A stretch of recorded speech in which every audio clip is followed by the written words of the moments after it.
के प्रावधानों का दायरा भारतीय नागरिक संहिता बीएनएस और सीआरपीसी की जगह लेगा। इस कानून के जरिए प्रक्रियात्मक कानून में महत्वपूर्ण बदलाव किए गए हैं।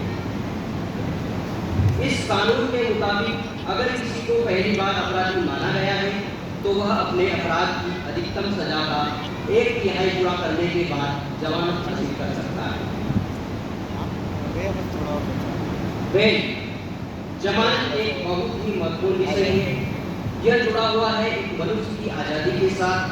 नए कानून में अर्थात सीआरपीसी के मुकाबले में जमानत से जुड़े हुए कई कानून में भारतीय नागरिक सुरक्षा संहिता में बदलाव किए गए हैं।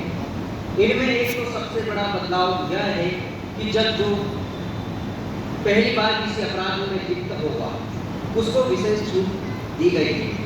दूसरा, जिन लोगों का कोई विधिक वारिस नहीं है, ठीक है, वो जेल में पड़े रहते हैं, उनको जमानत नहीं मिल पाती है।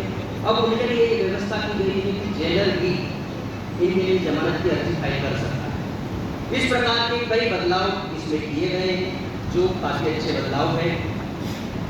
इसकी भूमिका, जमानत का अर्थ है किसी आरोपी को जांच या पेशी के चलते छोड़ा जाना, साथ ही भविष्य में चलने वाली पेशियों में उसकी मौजूदगी करना। दंड प्रक्रिया संहिता अपराधों को जमानती और गैर जमानती अपराधों की श्रेणी में विभाजित करती है। कोई अपराध जमानती है या नहीं, दंड प्रक्रिया संहिता की प्रथम सारणी में विशेष अपराध के लिए बने स्थानीय और विशेष कानून के अंतर्गत तय किया जाता है। जमानती अपराधों में जमानत पाना आरोपी का अधिकार है और यह जमानत किसी पुलिस अधिकारी या जिस न्यायालय के समक्ष पेश किया गया है उसके द्वारा दिया जा सकता है। गैर जमानती अपराध में जमानत का अधिकार नहीं होता है और तथ्यों या परिवेश के आधार पर हर एक मामले में न्यायालय जमानत को स्वीकार या अस्वीकार करेगा।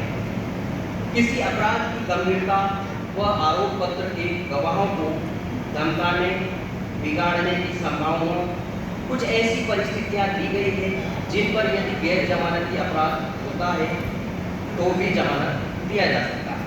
यदि आरोपी महिला है, बीमार है, उम्रदराज है, कमजोर है तो 1 जुलाई से काफ़ी कुछ बदलने वाला है। खासकर क्रिमिनल जस्टिस सिस्टम में आज से 1860 में बनी आईपीसी की जगह भारतीय न्याय संहिता, सीआरपीसी की जगह भारतीय नागरिक सुरक्षा संहिता और इंडियन एविडेंस एक्ट की जगह भारतीय साक्ष्य अधिनियम लेंगे।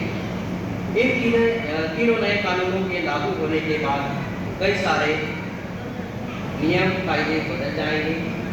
इनमें कई नई धाराएं शामिल की गई हैं। नए कानून लागू होने पर आम आदमी, पुलिस, वकील और अदालतों के कामकाज में काफ़ी बदलाव होगा। मेरा शोधपत्र सारांश जमानत की संभावनाओं से समावेशित है। Thank you. बात मैं इसमें थोड़ा कहना चाहता हूँ। आपने 479 की बात की कि नागरिक सुरक्षा संहिता में हमने ये प्रावधान डाल दिया कि अगर मैक्सिमम पनिशमेंट का 1/3 आप कारावास में रह चुके हैं तो आपको जमानत दे दी जाएगी। मैं थोड़ा सा इसकी बैकग्राउंड में जाना चाहूँगा। 1996 में जब सुप्रीम कोर्ट की जजमेंट आई common cause registered society versus union of India 1996 पहली जजमेंट है, उसमें जब ये पाया गया कि बहुत से ऐसे अपराधी हैं जिन्होंने मैक्सिमम पनिशमेंट भी सर्व कर ली लेकिन अभी भी वो जेल में हैं। उसके बाद कॉमन कॉज 2 जजमेंट आई, फिर आई बहुत इंपॉर्टेंट एक judgment Raidev Sharma versus state of Bihar 1998। उसमें सुप्रीम कोर्ट इतना दुखी हुआ कि ऐसे बहुत से केसेस हैं जहां मैक्सिमम से भी ज़्यादा समय वो जेल में है और ट्रायल अभी या तो स्टार्ट ही नहीं हुआ या कंप्लीट नहीं हुआ। तो कोर्ट को ये दिशा निर्देश देने पड़े कि इन सबको जमानत पे छोड़ दिया जाए। तो इन तीनों जजमेंट्स में उन्होंने कह दिया कि अगर 50% तक उन्होंने सजा मैक्सिमम प्रिस्क्राइब्ड पनिशमेंट का जेल में रह रही है तो उनको जमानत दे दी जानी चाहिए। फिर हम 2005 में 436 ए लेकर के आए CRPC में, जिसमें हमने यही प्रावधान जजमेंट को देख के डाला। पर अगर आप प्रैक्टिकलिटी में देखें, असलियत में देखें, आज ही मैं सुबह सुप्रीम कोर्ट की एक जजमेंट पढ़ रहा था। फ्रॉड के केस में उसे जमानत दी गई है क्योंकि मैक्सिमम प्रिस्क्राइब्ड पनिशमेंट से ज़्यादा वो जेल में था। ₹1 की जजमेंट, ₹1 की जमानत में आज वही। अगर आप गूगल करें, मचाम एक व्यक्ति हैं जो नॉर्थ ईस्ट के हैं, उनको 1954 में 326 का पर्चा बना करके अरेस्ट किया गया। 2005 में BBC के एक प्रवक्ता जेल में गए तो पता चला कि इनके ऊपर 326 का है। 51 years without investigation, being done without having initiative। Commence ही नहीं हुआ, खत्म कहाँ हुआ।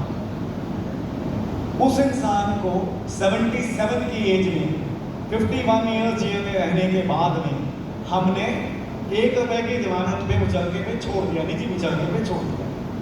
ये तब जब हमारे पास प्रावधान था। तो मेरा कहने का अभिप्राय सिर्फ इतना है कि 50% का प्रावधान हमने 2005 में डाला, उससे पहले 96 में कोर्ट की जजमेंट आ गई थी।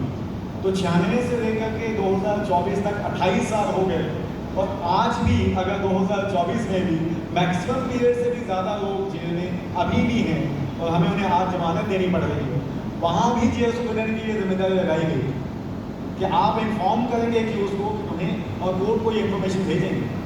पर उसकी जो क्रियान्वयन है शायद उसमें बहुत कुछ किया जाना बाकी है, ऐसा मुझे लगता है। धन्यवाद।